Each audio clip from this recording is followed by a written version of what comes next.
السلام علیکم ورحمۃ اللہ وبرکاتہ۔ اعوذ باللہ من الشیطان الرجیم، بسم اللہ الرحمن الرحیم۔ آج کا جو ہمارا موضوع ہے وہ ہے شادی میں رکاوٹ ڈالنے والا جادو۔ اس کی کچھ علامات ہیں۔ سب سے پہلی علامت یہ ہے کہ دائمی سر درد، ہر وقت سر میں درد ہو۔ اس مرض کی دوسری علامت یہ ہے کہ سینے میں شدید گھٹن، خاص طور پر نماز عصر سے لے کر آدھی رات تک۔ اور تیسری علامت یہ ہے کہ منگیتر کو، یہ جو بھی منگنی کا پیغام لے کر آتا ہے، اس کو انتہائی بدصورت دیکھنا۔ اس مرض کی اگلی علامت یہ ہے کہ انتہائی پریشان خیالی، ہر وقت پریشان رہنا، بلا وجہ عجیب سی کیفیت کا ہونا۔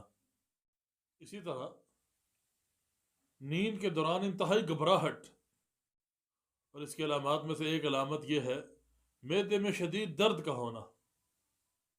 اسی طرح ایک علامت یہ بھی ہے پیٹھ کی نچلی ہڈیوں میں درد ہونا۔ کوئی بھی آدمی جو اس طرح کا جادو کرنا چاہتا ہے، وہ جادوگر کے پاس جاتا ہے، جا کے اس سے کہتا ہے فلاں عورت یا مرد پر یہ والا جادو کرنا ہے۔ وہ جادوگر اس مریضہ کا یا مریض کا نام پوچھتا ہے، اس کی والدہ کا نام پوچھتا ہے، پھر جسم کے ساتھ لگا ہوا کوئی کپڑا منگواتا ہے، پھر ایک یا اس سے زائد جنات کی ڈیوٹی لگاتا ہے۔ وہ اس عورت یا مرد کا پیچھا کرنا شروع کر دیتے ہیں، یعنی اپنا کام شروع کر دیتے ہیں۔ پھر جو ہی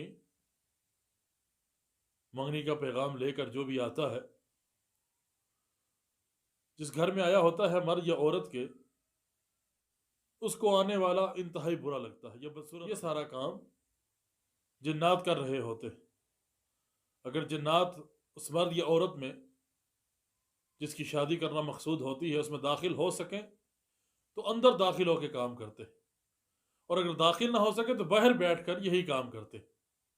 اور جو گھر میں پیغام لے کر آئے ہوتے ہیں ان کو بھی شدید گھٹن ہوتی ہے، ان کا جی چاہتا ہے اس گھر سے فوراً بھاگ جائیں۔ اس طرح شادی میں رکاوٹ ہوتی رہتی۔ اس مرض کے علاج میں تقریباً وہی چیزیں ہیں جو دیگر جادو کی اقسام میں اب سنتے آئے ہیں۔ کتاب و سنت کی اتباع، صبح و شام کے اذکار، رات سونے کے اذکار، 5 وقتہ نماز، اللہ سبحانہ و تعالیٰ کی طرف رجوع، اس میں 2 چیزیں اضافی ہیں۔ ایک یہ کہ روزانہ تقریباً 1 گھنٹہ آیت الکرسی کو بار بار سنا جائے تکرار کے ساتھ، اور اسی طرح 1 گھنٹہ سورہ فلق اور سورہ ناس، یہ بھی بار بار یہ سنا جائے، اور اس وقت تک سنا جائے جب تک اللہ سبحانہ و تعالیٰ کی طرف سے شفا حاصل نہیں ہوتی، اور کسی پانی پر رقیہ پڑھا جائے، دم پڑھا جائے، اور وہ تقریباً ہر تیسرے دن اس کو پیا جائے، اور اس وقت تک یہ سارے کام کیے جائیں جب تک اللہ سبحانہ و تعالیٰ کی طرف سے شفا حاصل نہیں ہوتی۔ ایک مرتبہ ایک لڑکی کے بارے میں مجھے بتایا گیا کہ وہ لڑکی انتہائی نیک ہے، پرہیزگار ہے، یعنی کسی لحاظ سے اس میں کمی نہیں ہے، لیکن اس کی شادی میں بڑی رکاوٹ ہے۔ جو رشتہ آتا ہے انکار ہو جاتا ہے، جو رشتہ آتا ہے انکار ہو جاتا ہے، اور وہ لڑکی کسی دینی ادارے میں بچیوں کو دینی تعلیم دیتی تھی۔